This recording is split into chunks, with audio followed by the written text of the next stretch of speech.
Your Excellencies, ladies and gentlemen, it's my pleasure to introduce the speakers who will be addressing us jointly on the new Hague Principles and Choice of Law in International Contracts, a key element of a global legal framework for international commercial transactions. They are, first of all, Professor D. Giesberger. He's a founding member of the Faculty of Law at the University of Luzern in Switzerland.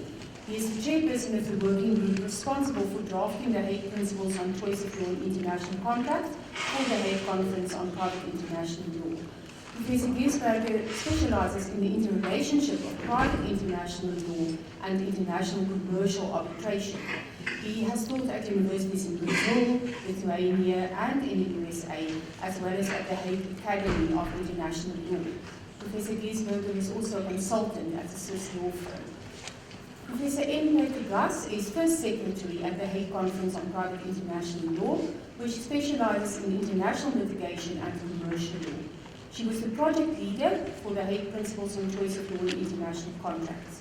She studied at the University of Barcelona in Spain and obtained her PhD at the University of Leuven in Belgium.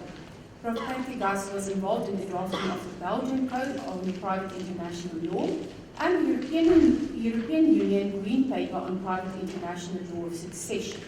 She is a part-time professor at the University of Antwerp in Belgium. I now invite them to deliver their presentation. Good afternoon, ladies and gentlemen. It's also my privilege and pleasure to be here with you today. And I think the first session has set the scene very well for us and has shown us how the work that the different international organizations conduct in The Hague is progressively creating an international legal environment that at the end of the day will be of benefit to all of us, citizens and companies involved in cross-border transactions. As you have seen, and you have also received a copy of the Hague Principles that we will be focusing on in this session when you enter this room. This session focused specifically in the new kid in town when it comes to the very broad set of instruments that play a role in this ever-growing international legal framework. And indeed, it is one that is worth thinking and reflecting upon, and hopefully having the possibility to enter into a discussion with you as to its future potentials in South Africa and in this part of the world. The chair has kindly introduced us and has already referred to the working group that was set up in the context of the Hague Conference, and that for the past years has worked steadily and very constructively to create this new international legal standard that hopefully reflects now the best practices in the world when it comes to the very fundamental question on which law governs an international contract. So we will be presenting to you those principles. We will be spending some specific time in this session about what the features, the key features are of those Hague Principles. But if you were to ask me, is this revolutionary? Is this something that South Africa is not familiar with? The answer would be no. Indeed, this is not the case, because party autonomy, that is, giving the parties the possibility to choose the applicable law, the governing law, to their contract, is something that I understand South African courts have enforced for many years now, is the guiding principle in conflict of laws of South Africa when it comes to international contracts.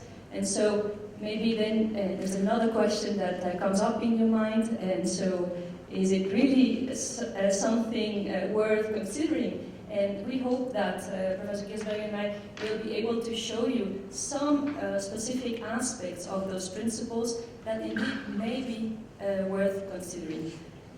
In the sense that party autonomy and giving the parties the ability to choose the applicable law is in itself a very good principle, but sometimes it's important also to see what kind of effects it specifically has.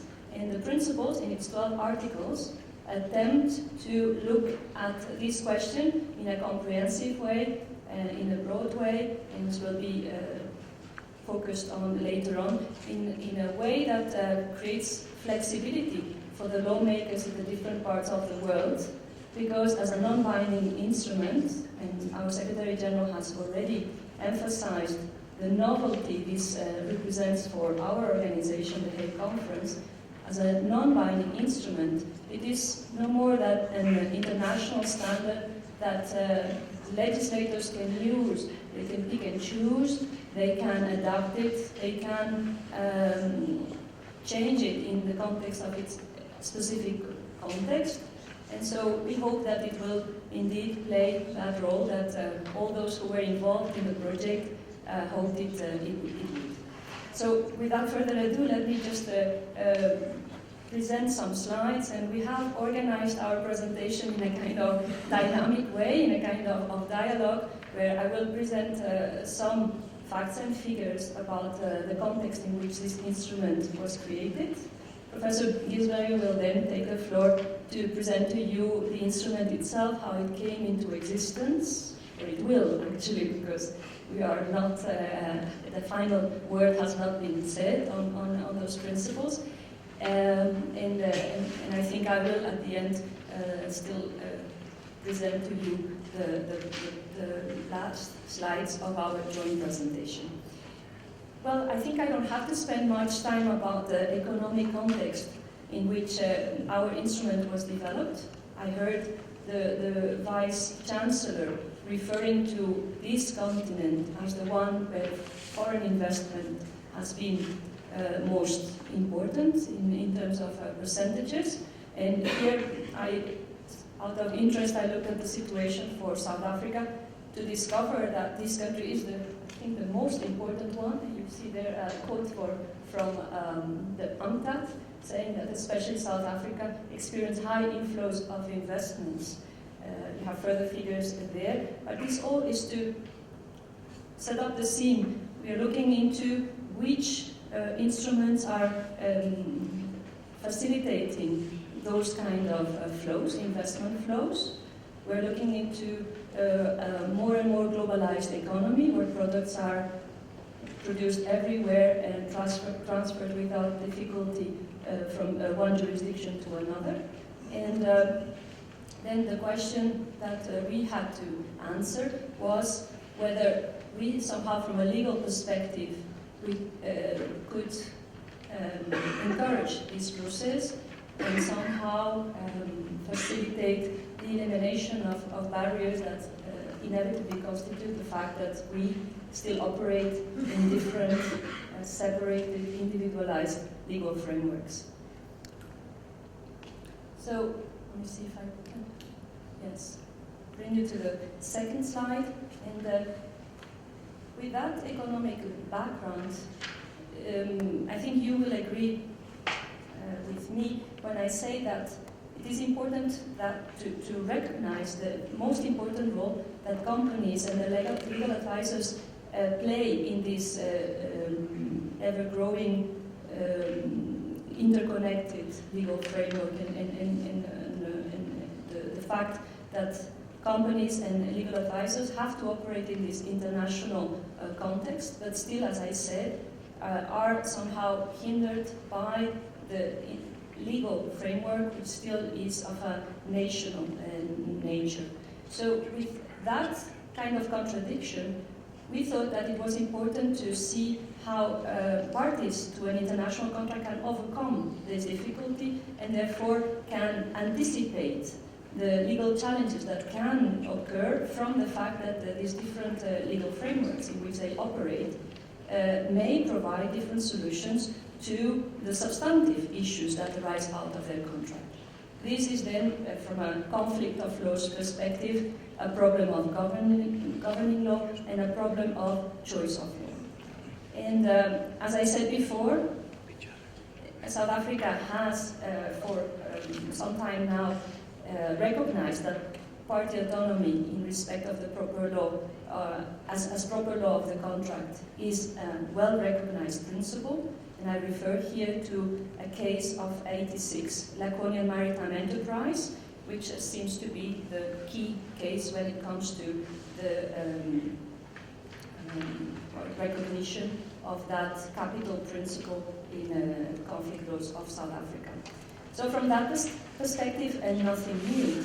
But then let's also consider that parties have to be encouraged to make such a choice, and also that South African companies may negotiate contracts with parties situated in other jurisdictions where party autonomy has not yet received full recognition, because courts, maybe more courts than arbitrators, are not fully convinced about the merits of party autonomy when it comes to solving this question of the applicable law. So in that particular context, what can in the first place the parties do, and what can then the organization, the Hague Conference, do to reinforce this willingness of the party to solve the problem themselves by anticipating the issues of applicable law and by choosing a law applicable to the contract. They can choose the law. And the next slide, and before I turn to Professor Gilsberger, shows to you that that choice of law is important. And I would like to again underscore this element, because our principles are also meant, the Hague principles are also meant to encourage parties to make such a choice. If there is no such choice, then clearly all these possible risks related to the fragmentation of our laws are still there, and then different conflict of law rules may apply in different jurisdictions, and you may end up with unpredictable solutions. So it is important. It is also,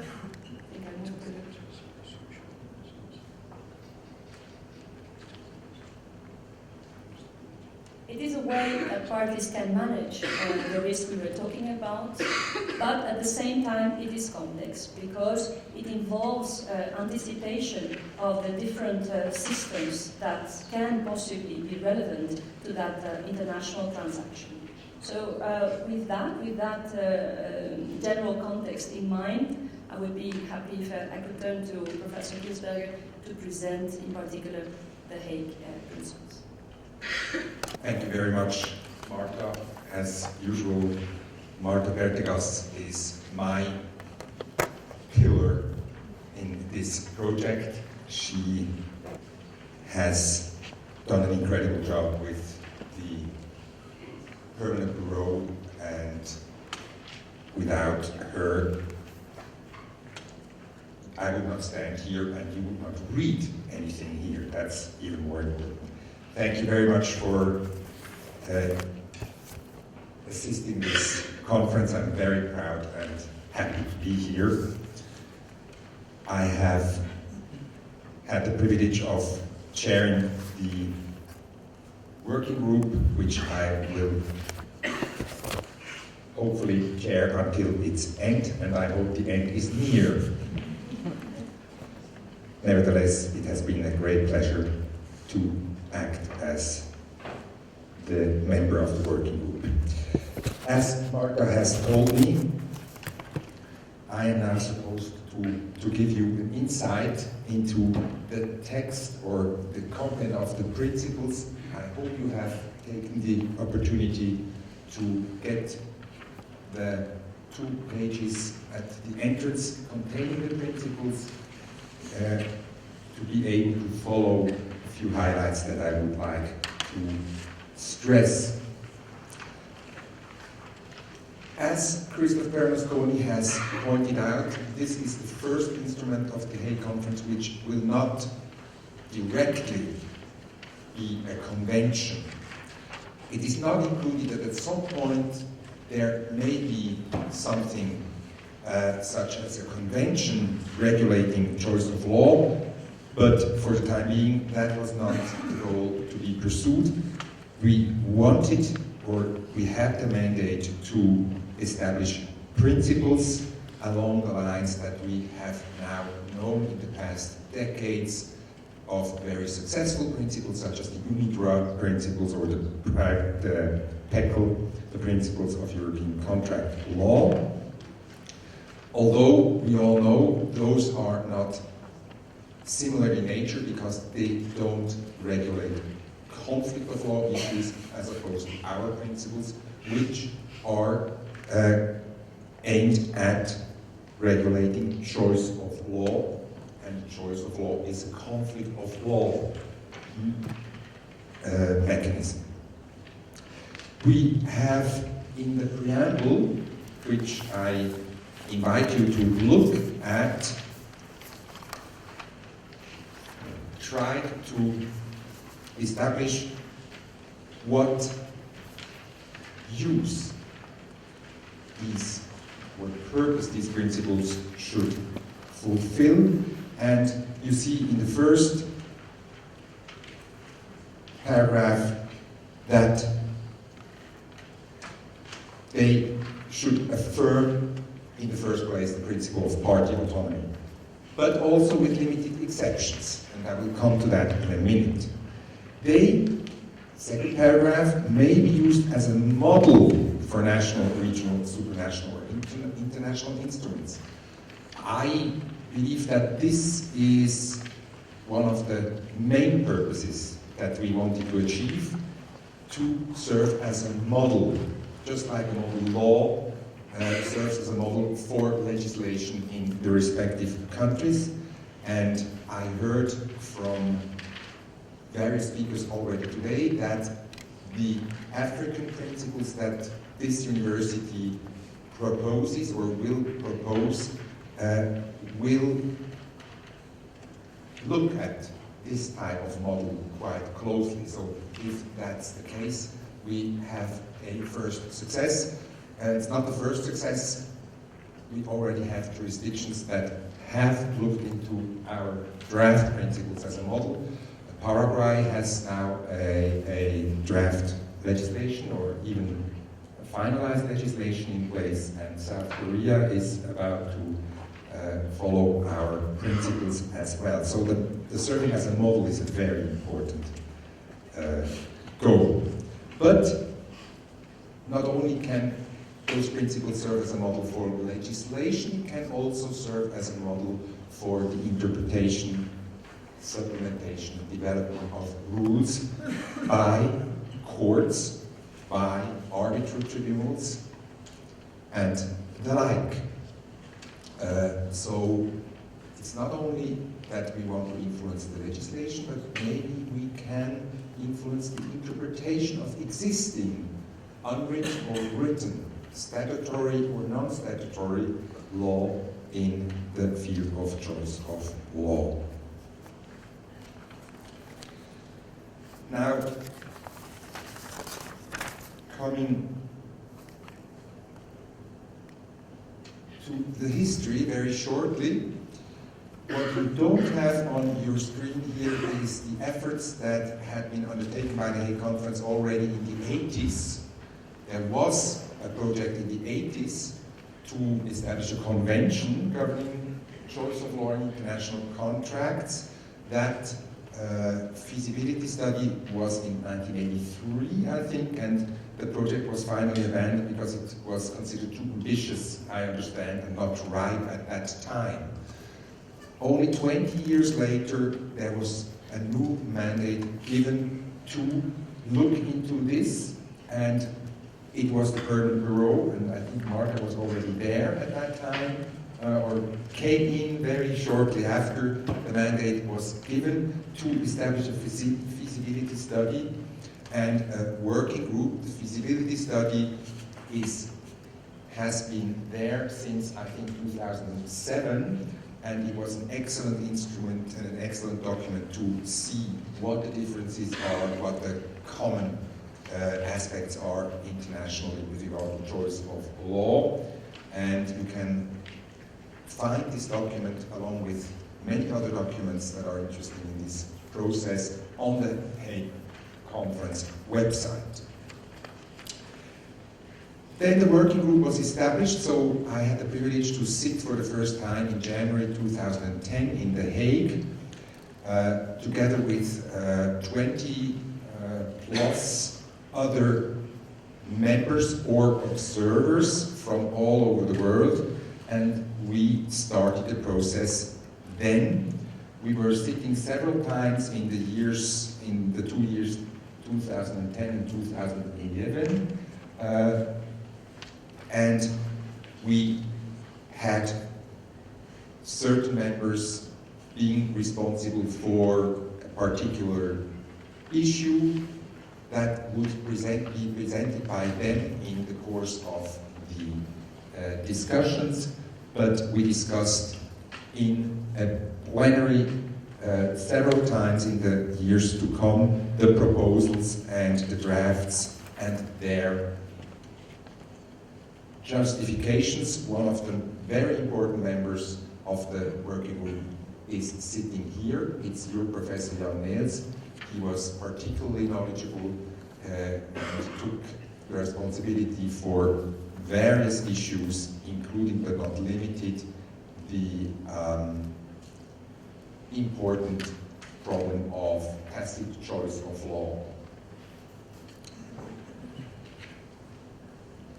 A landmark in the development of the principles was the Special Commission in November 2012, which was in The Hague, and there were, I understand, more than 100 representatives from states, both experts in private international law and representatives of foreign offices. So it was a mixed public, but most of the working group members were there as representatives, experts, but also many experts who were not working group members, and that made the discussions so interesting.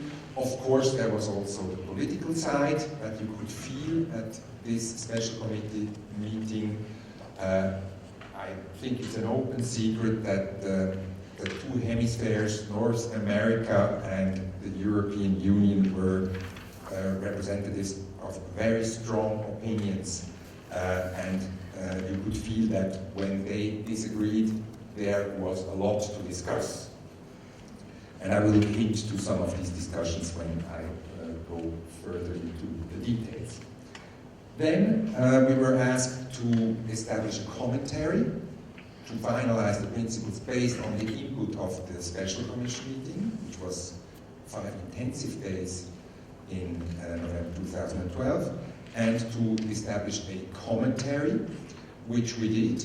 And that commentary was finally submitted to the Council on General Affairs and Policy. That's the, so to say, legislature of the Hague Conference in April of this year, and the Council decided to accept the principles, but that we should undertake to finalize the commentary based on the comments that were made by state members in January of this year. So that's what we are going through right now. We obtained various comments from state members of the conference. The comments are not depressing us too much. There are certain comments that we will have to deal with, but we are still hopeful that we will be able to finalize the principles in the coming months. That's my hope. That would have taken then about 5 years for the instrument, and if that's so, we would be very proud if that could happen. So that's the development of the principles, history-wise. Now, let me give you a few words on the scope of the principles. The principles relate to commercial contracts, as you can see in Article 1. There's an interesting discussion going on whether this word should go into the title or not of the principles. Something that is not disputed is that the scope will be limited to commercial contracts.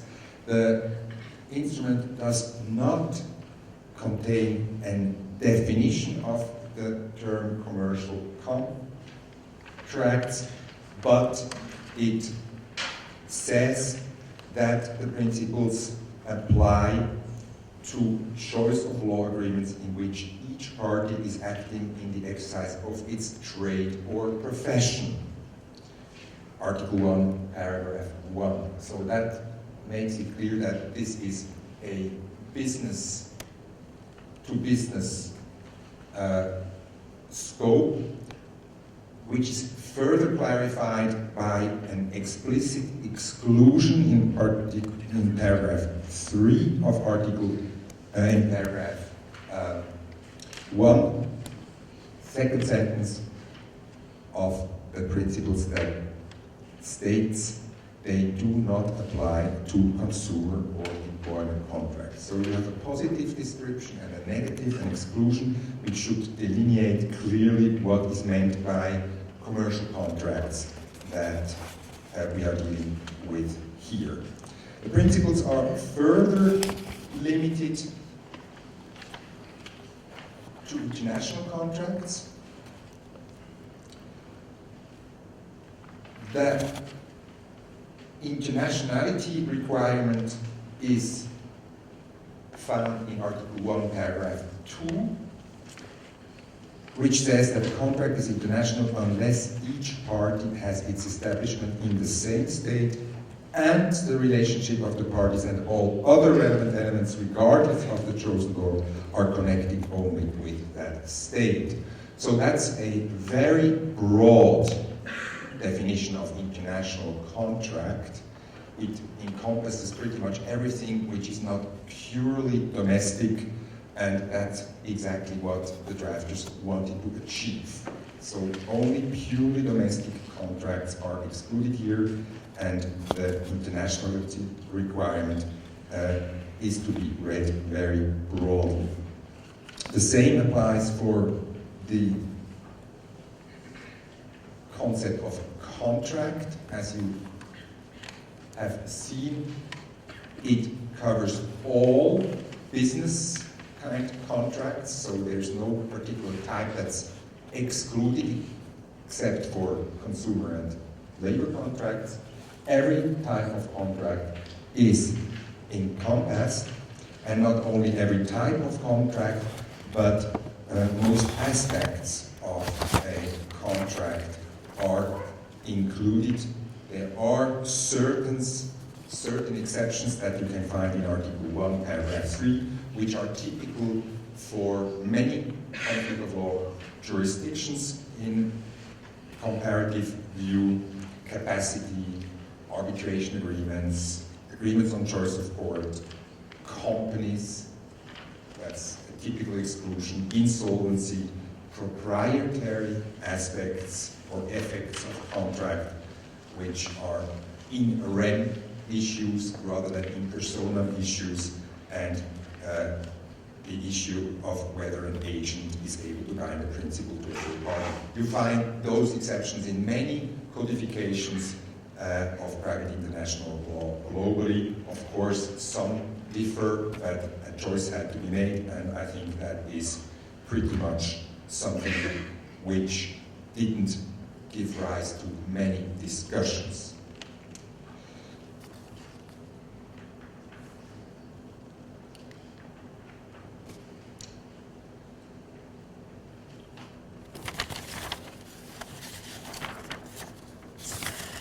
The underpinning principle is the choice of law of the parties. You find that in Article 2, if you haven't found them in the principle, in the preamble already. Paragraph 1 clearly says that contract is governed by the law chosen by the parties. That's the principle. And everything else is exclusion.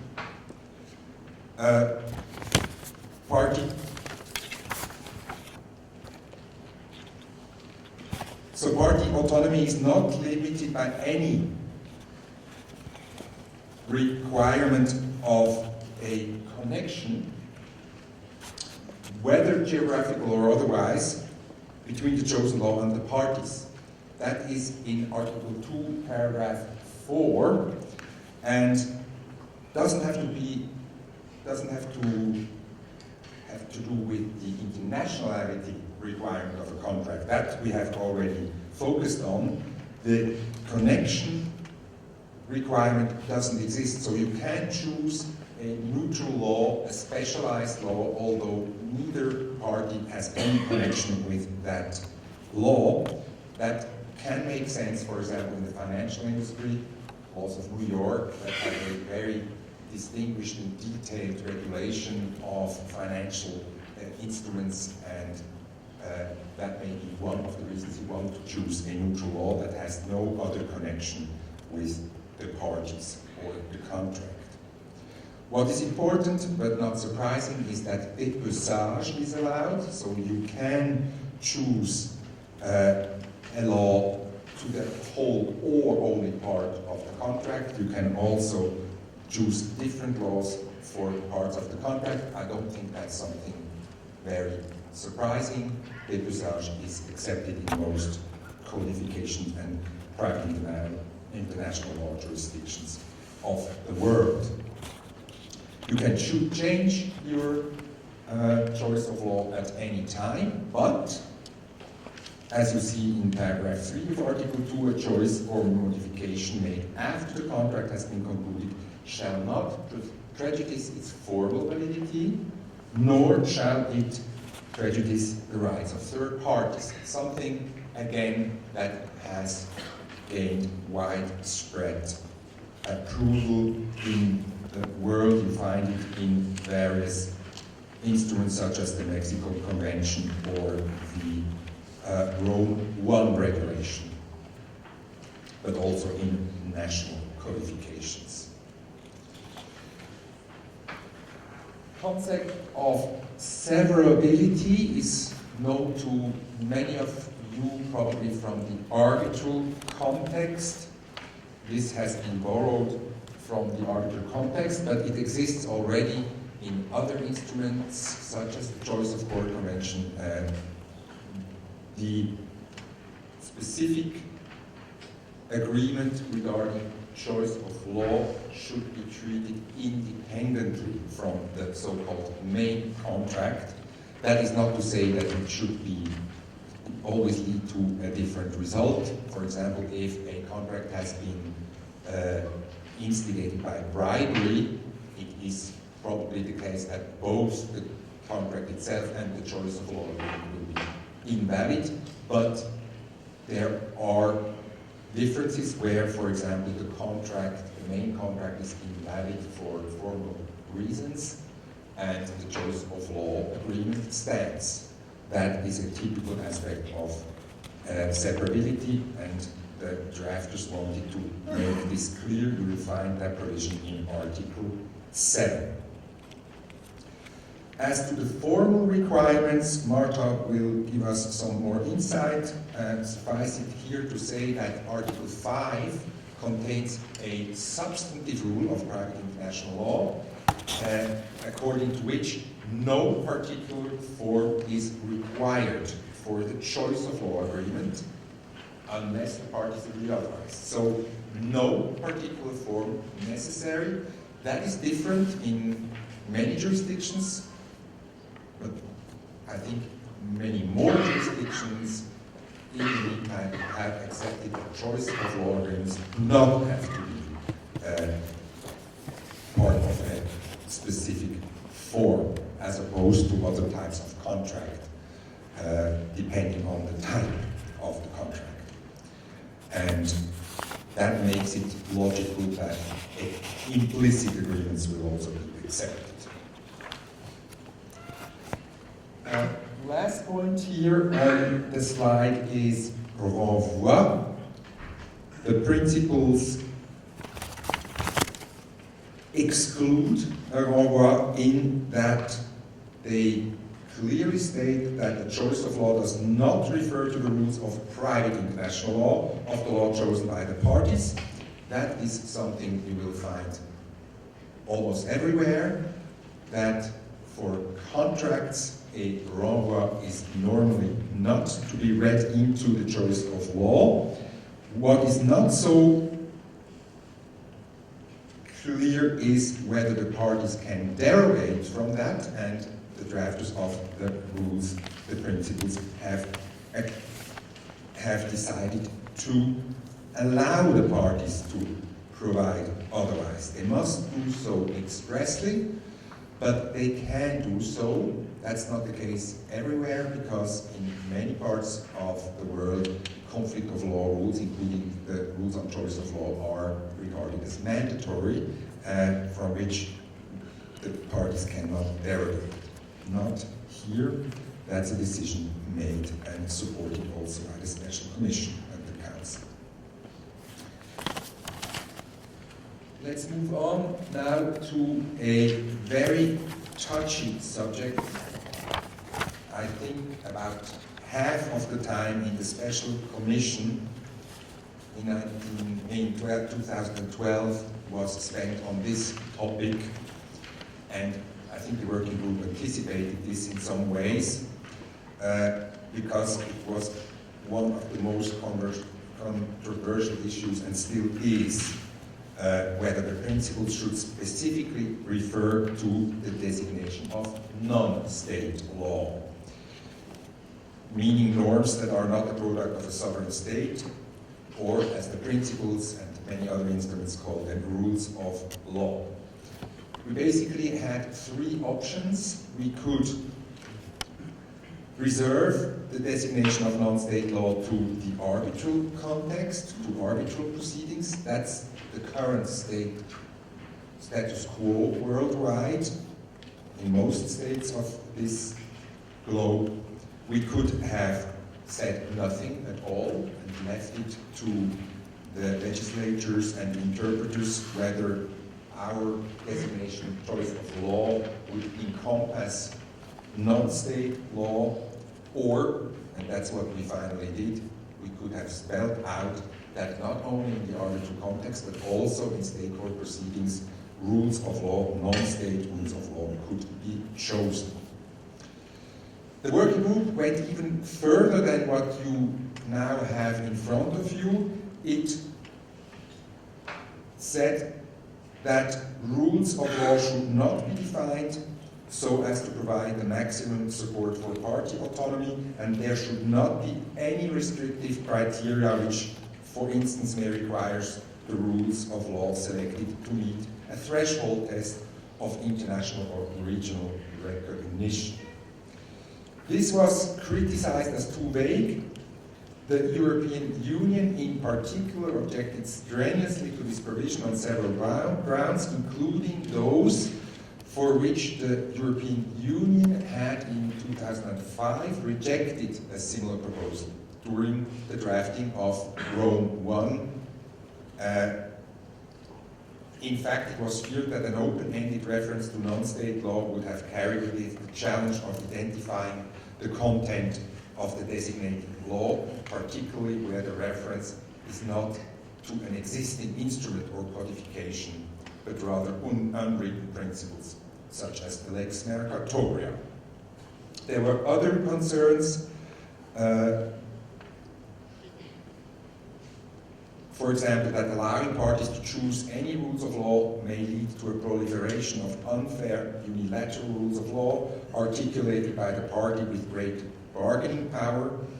It was also said that allowing parties to employ any and all rules of the law would make the task of judging more time-consuming and difficult, given the array of potential rules of law to be applied, and it was also feared that the law would reduce, the choice would reduce the certainty of outcome that contracting parties had when their dispute could only be governed by national laws.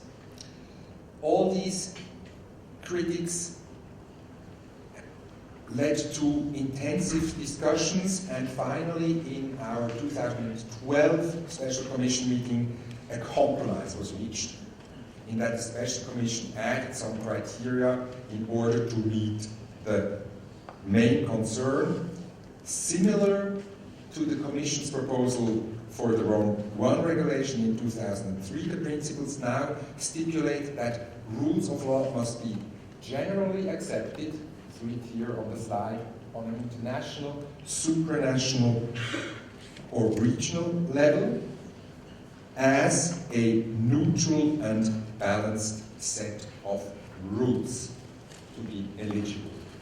And there was a second qualifier that you see in the last bullet point, only if the law of the court doesn't provide otherwise. So there are restrictions, and those restrictions were introduced mainly in the special committee meeting for the working group to take these new developments to their commentary was not so easy because the working group had not proposed those restrictions, but I am confident that these restrictions will be dealt with carefully and with a certain distinction. It's not that obvious to find examples for these new restricted rules. What is generally accepted on an international, supranational or regional level leads to the question who will be the acceptor of these rules of law, and also what a neutral and balanced set of rules is will have to be discussed. Of course, there are negative qualifiers in that you can say what is not neutral and not balanced, but it's much more difficult to say what is neutral and balanced. I think everybody had the unitary principles in mind when they thought about these restrictions, the unitary principles that have been established by an independent group of experts and are now regularly referred to in court decisions and arbitral awards. They will clearly qualify under our concept also as neutral and balanced set of rules. With regard to the second qualifier here, what is neutral and balanced, there will be a lot of examples for non-neutral and non-balanced rules. For example, the general contracts or conditions of sale of one of the parties would clearly not be a neutral and balanced set of rules. It's more difficult if you speak about, for example, ICC guidelines, whether they are neutral and balanced. The ICC, of course, is an organization with a lot of neutrality, but it is a commercial, or it is an organization that deals with commerce and business, and some may say it's not neutral. I believe, however, that non-governmental organizations such as the ICC and their guidelines and set of rules will qualify for this definition. And you still have the possibility that the law of the forum doesn't accept rules of law to be chosen. So it will always be left to the forum whether and to what extent it will allow rules of law to be chosen.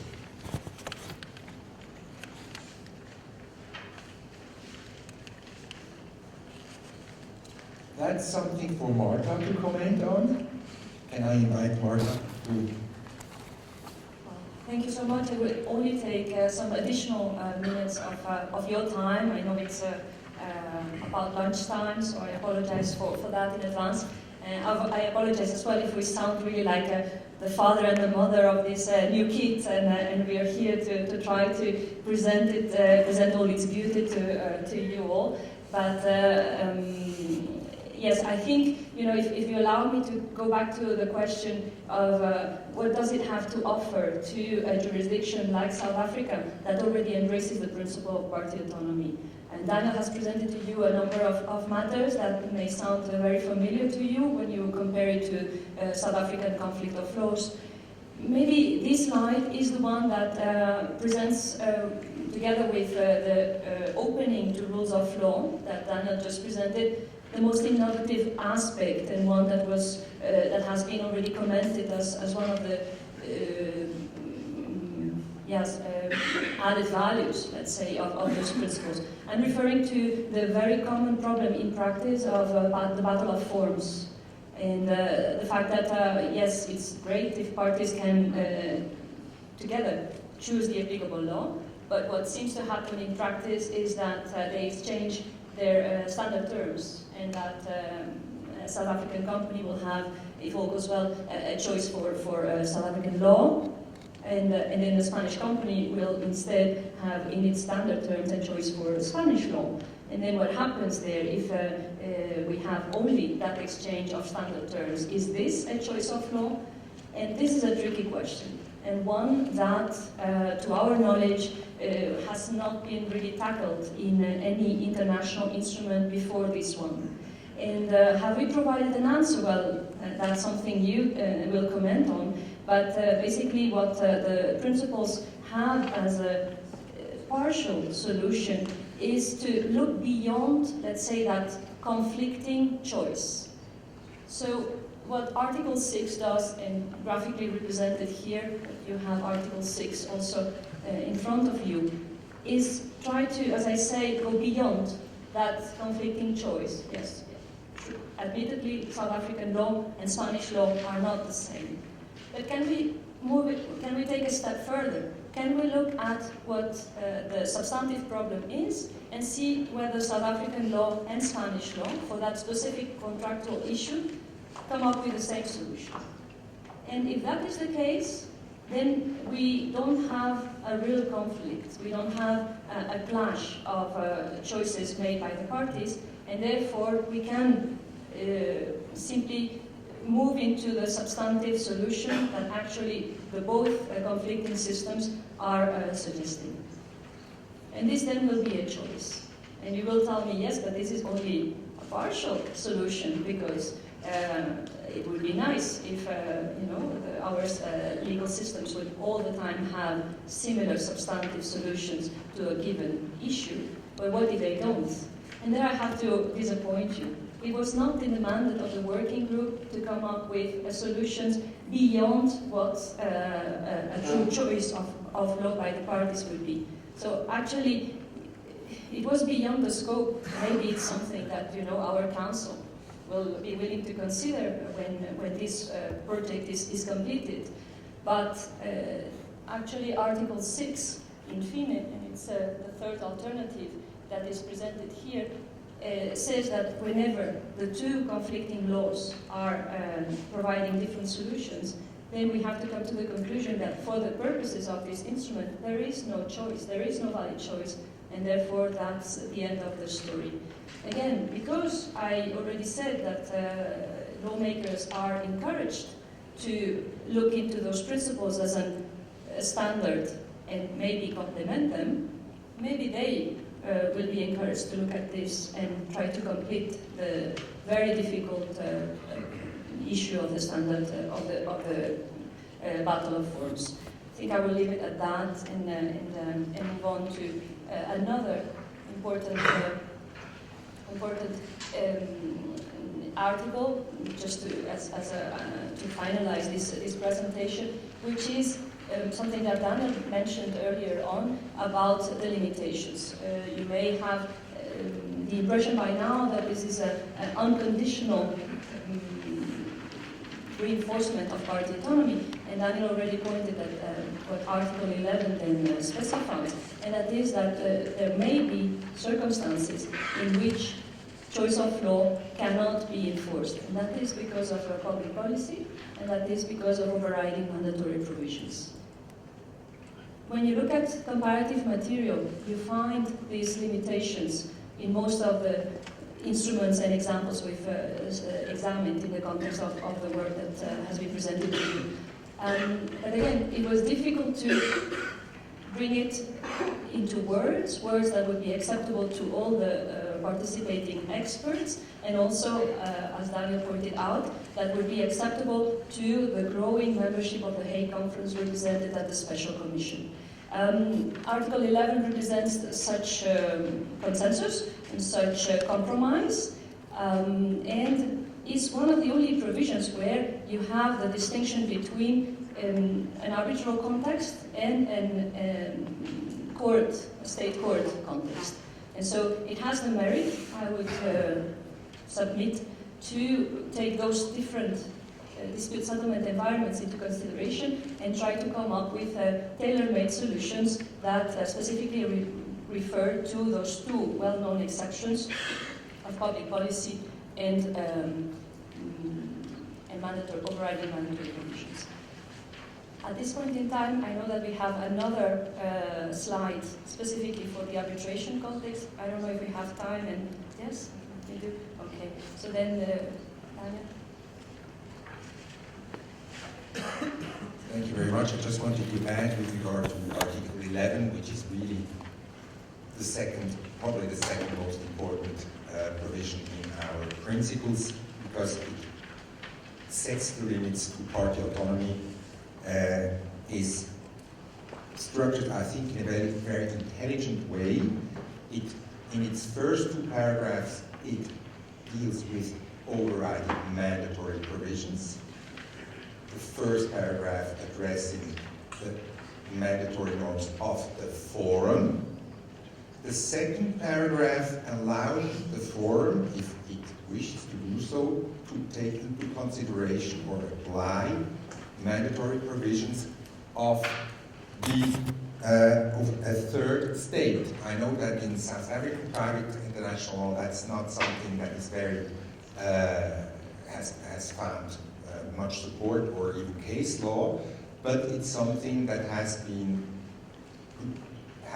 found growing acceptance in other parts of the world, including, of course, Europe with Rome I, that has an explicit provision with regard to mandatory provision of the state of performance of the contract, and other jurisdictions such as Switzerland that go in further and allow the taking into account of mandatory norms of the third states as such. So that's 11.1 and 2, and then we have 11.3 and 4 dealing with public policy, which is something different, because mandatory provisions will have to be applied directly if they wish to be applied and if the forum allows it. And public policy is an exception that is only applied once the result of the application of the chosen law is clear. And therefore, there are two paragraphs reserved for public policy.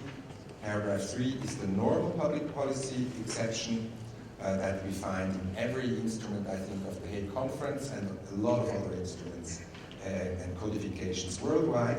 Paragraph 4, on the other hand, is something specific. It allows to take into account the public policy of the state whose law would have been applicable if no choice had been made. That is a particularity that we find in, for example, the United States, in some jurisdictions of the United States, and it was introduced only in the Special Commission. It's not very much seen in other parts of the world, but there it is. It doesn't hurt to those who don't have it, because they don't have to apply it, but it's there for those who want to apply it.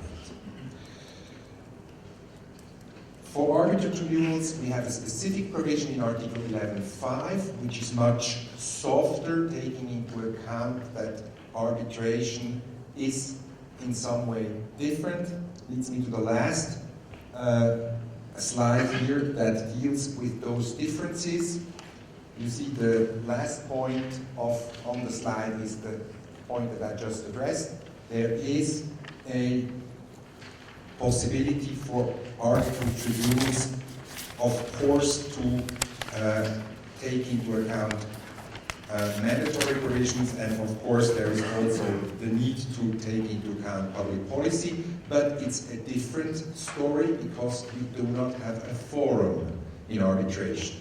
So if you deal with mandatory provisions, you will have to look at the seat of the arbitration, which will come this afternoon, or to third states, such as the state of a possible enforcement, which may matter to an arbitral tribunal when considering mandatory provisions of a third state.